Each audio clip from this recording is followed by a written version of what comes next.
ខ្ញុំបាទសូមគោរពឯកឧត្តមបណ្ឌិតសភាចារហងជួននរណរដ្ឋមន្ត្រីក្រសួងអប់រំយុវជននិងកីឡាជាទីគោរព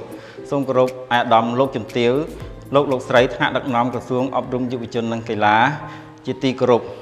ខ្ញុំបាទសូមថ្លែងអំណរគុណដល់ថ្នាក់ដឹកនាំនៃមន្ទីរអប់រំយុវជននិងកីឡាខេត្តបាត់ដំបងនិងសូមថ្លែងអំណរគុណដល់គណៈគ្រប់គ្រងវិទ្យាល័យអន្លង់វិលដែលបានវាយតម្លៃនិងជ្រើសរើសលោកខ្ញុំបាទជាគ្រូបង្រៀនល្អខ្ញុំបាទឈ្មោះឡាសួស្ដីអាយុ38ឆ្នាំជាគ្រូបង្រៀនឯកទេសគណិតវិទ្យានៅវិទ្យាល័យអន្លង់វិលឃុំអន្លង់វិលស្រុកសង្កែខេត្តបាត់ដំបងខ្ញុំបាទបានចាប់ផ្ដើមអាជីពជាគ្រូបង្រៀននៅក្នុងឆ្នាំ2004ដែលកាលនោះខ្ញុំបាទចេញបង្រៀនដំបូងជាគ្រូបង្រៀនកម្រិតមូលដ្ឋាននៅអនុវិទ្យាល័យកូនភ្នំ32ស្រុកសំពើលូនខេត្តបាត់ដំបងជាប់ព្រំដែនកម្ពុជាថៃក្រោយមកនៅក្នុងឆ្នាំសិក្សា2008-2009ខ្ញុំបានផ្លាស់មកបម្រើការងារនៅវិទ្យាល័យអន្លង់វិលរហូតដល់បច្ចុប្បន្នដើម្បីអភិវឌ្ឍសមត្ថភាពផ្ទាល់ខ្លួនខ្ញុំបានចូលរៀនថ្នាក់បរិញ្ញាបត្រឯកទេសគណិតវិទ្យានៅសាកលវិទ្យាល័យខេមរៈក្នុងខេត្តបាត់ដំបងសាខាខេត្តបាត់ដំបងនិងទទួលបានបរិញ្ញាបត្រឯកទេសគណិតវិទ្យានៅក្នុង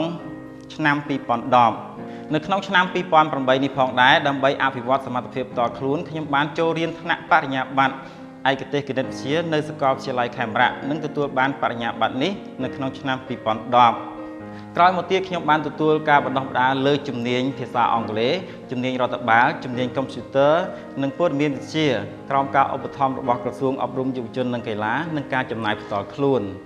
ដើម្បីឆ្លើយតបនឹងយុទ្ធសាស្ត្រចតុកោណដំណាក់កាលទី4របស់រាជរដ្ឋាភិបាលដែលបានចាត់ទុកការអភិវឌ្ឍធនធានមនុស្សគឺជាអាទិភាពទី1នោះក្រសួងអប់រំយុវជននិងកីឡាបានដាក់ចេញនូវគោលនយោបាយសំខាន់2